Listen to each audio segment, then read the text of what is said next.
안녕하세요. 익산 예술의 전당 미술관 전시해설사 이영인입니다. 2023년 만경강 특별전 강해 사상은 익산의 역사와 상징성을 지닌 만경강을 작품으로 보여주고 그 의미를 되새기며 나아가 다양한 강의 풍경 속 산과 들, 물 등 자연의 근원적 사유를 통해 삶의 의미를 고찰해보고자 마련한 전시입니다. 만경강은 전북 평야의 중앙을 서류하여 익산 춘포면과 오산면의 경계를 흘러 서해로 들어가는 하천입니다. 만경은 백만일항이란 뜻으로 넓은 들을 말하며 이 넓은 들 가운데를 흐르고 있는 만경강은 고대부터 농경 문화의 거점으로 풍요의 상징이었습니다. 만경강의 여러 포구 중 목천포 만경교는 일제강점기에 건설되어 쌀 수탈의 주요 기점이었고 한국전쟁 당시 작전지였으며 현재는 만경강 문화관이 위치하면서 그 의미를 더욱 되새길 수 있습니다. 이번 전시는 만경강을 중심으로 두만강, 임진강, 해란강, 섬진강 등 다양한 강을 표현한 송만규 작가의 한국화 작품 64점을 만나보실 수 있습니다. 그럼 송만규 작가의 작품 설명과 함께 작품을 감상하시겠습니다.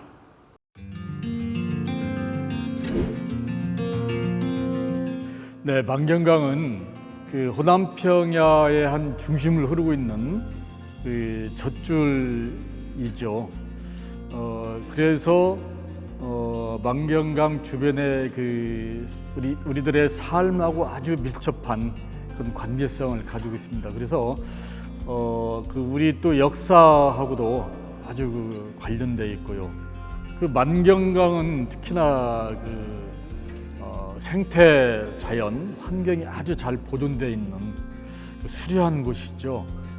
그래서 주변에 보면은 여러 그 희귀한 그 식물이라든지 동물 이런 것들이 아직도 서식하고 있고 그렇습니다. 그리고 각 계절에 따라서 펼쳐지는 그 만경강의 그 주변 자연 경관들은 아주 아름답고 밝고 그런 곳입니다. 특히 이제 강변에 있는 그 벚꽃나무나 이런 것들이 아주 화려하게 피어 있어서 우리들의 안식처로 또 관광지로 이렇게 쓰이기도 하고 또 그 하천 부지에 보면은 그 억새, 네, 억새나 이런 이제 그 갈대들이 아주 수려하게 피어 있어서 좀 풍요롭게 해주는 곳입니다. 그리고 만경강은 그 서해 바다로 지죠. 그래서 해질녘 뜨면은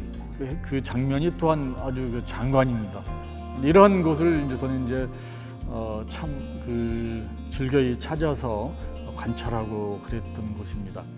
제가 또한 이제 만경강을 이렇게 그릴 수밖에 없다랄까요? 애정이 간 것은 제가 만경강 주변에서 태어나고 자랐던 것입니다. 그래서 더 애착이 가기도 하고 그렇습니다. 항상 이제 어릴 땐 여기서 뭐 놀기도 하고 학교 다니면서 오가기도 하고 그런 것입니다. 그럼 제가 이제 이런 이제 그 경관들을 표현한 것은 우리 한지에다가 먹을 주로 사용을 했고 거기에 채색을 가볍게 입힌 그러한 이제 작품 형태를 취했습니다.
물은 연결되어 있습니다.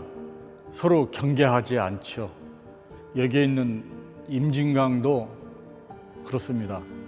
그런데 우리 사람들은 임진강을 가로막고 있습니다.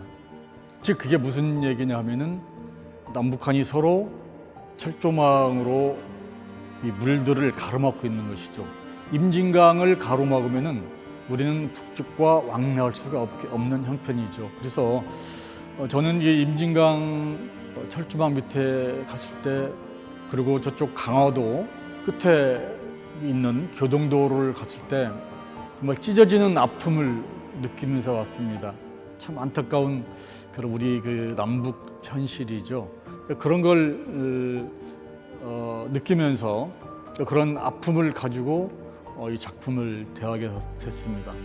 이 뒤에 있는 철조망이 사실 엄청 높아요. 그래서 내 키를 훨씬 넘는 그런 높이가 있어서 우리가 뭐 물리적으로도 이걸 넘어갈 수 없는 그러한 가로막힘이지만은, 그러나 이제 저 새는 참 자유로워요. 물과 같이 서로 연결돼서 남북을 오갈 수 있는 자유로움을 생각하면서 그린 그림이고, 또한 저쪽 뒤에 있는 그림은 북한군들이 전쟁 중에 사망한 장병들을 이렇게 묘지화한 곳입니다. 저 북한군들이 아마 전쟁 당시에는 모르긴 해도 10대 후반이나 뭐 20대 초반 정도 되는 나이가 아니었을까 싶은데요. 지금 전쟁 중에 죽어서 고향에 가지 못한 건 물론이거니와 이름조차 알 수 없는 무명인의 묘입니다. 저는 이제 이 그림을 그리면서 이 땅에 평화가 되찾아오는 그러한 이제 사회가 됐으면 좋겠다는 이념으로, 생각으로 이런 걸 그리게 됐습니다.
한 30년 전에, 그러니까 1993년이 되겠습니다.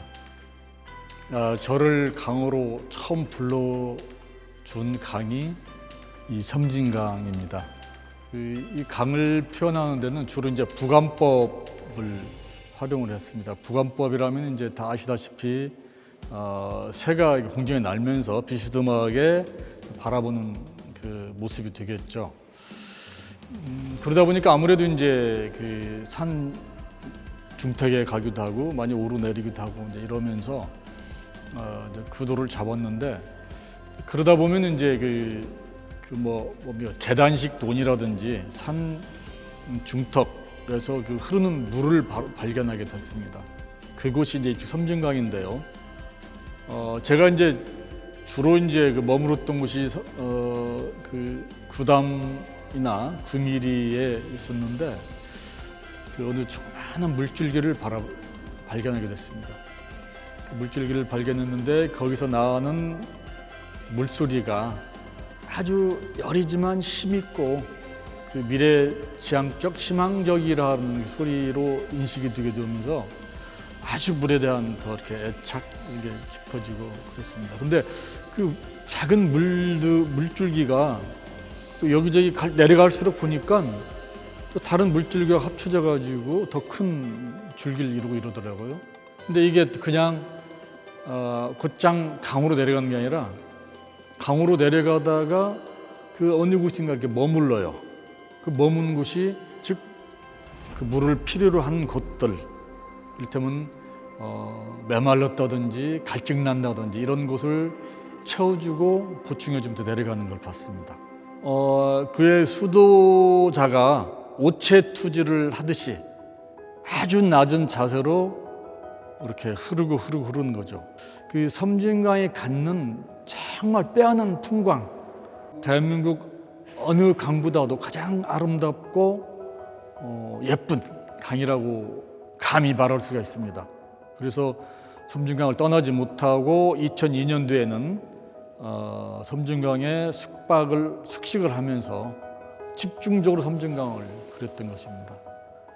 근데 그 강물은 결코 또 거기서도 멈추지 않고 계속 그러한 아래로 낮은 자세로 가다가 제가 마지막에 그린 그 광양 하동에 가면은 남해 바다를 만나게 됩니다. 그 조그마한 물줄기가 제자리에 멈추지 않고 주변과 함께 더불어서 생활하다가 더 낮은 자세로 가다 보니 바다라고 하는 곳, 오대양에 머물면서 더 큰 물들과 함께 하게 되고 자유를 얻게 되고 이런 것이죠. 더 많은 것을 얻게 된 것입니다. 그래서 저는 섬진강뿐만이 아니라 그 어느 강들도 또 어느 물도 교훈 삼을 수밖에 없는 이런 이제 생각을 하게 되고 지금 그 물을 계속 관찰하고 섬진강을 계속 그리고 또 다른 강들도 그리고 있습니다. 그래서 임진강이나 두만강, 한탄강, 저 위에 이쪽으로 북쪽에 있는 해란강도 그려왔죠. 그걸 제가 그림으로만 표현하기는 너무 좀 아쉬운 면이 있어서 섬진팔경의 그림과 거기에 따르는 단상들을, 에세이들을 써서 책으로 내놓은 게 있습니다. 강의 사상이라고 하는 졸저를 펴내기도 했습니다. 앞으로도 계속 물을 아끼고 사랑하고 강을 좋아할 것입니다. 그래서 강 그림을 더 많이 그릴 것입니다.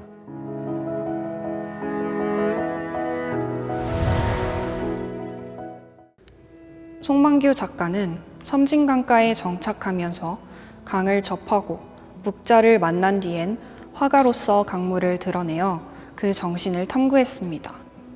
작은 물방울에서 시작한 작가의 사유는 커다란 강으로 확대되었으며 강물은 흐르면서 쌓고 나누고 아우르며 스스로 제 기능을 한다고 얘기하고 있습니다. 송만규 작가의 작품은 한국화, 산수화의 기법을 통한 실경의 재현을 떠나 사유한 결과를 재구성한 삶의 리얼리티로 볼 수 있습니다. 강은 끊이지 않는 생명력, 면면한 역사, 모든 것을 품어주는 어머니에 비유할 수 있습니다. 송만규 작가의 강의 사상이 담긴 작품을 통해 자연이 주는 삶의 의미를 공감하는 시간이 되셨길 바랍니다. 감사합니다.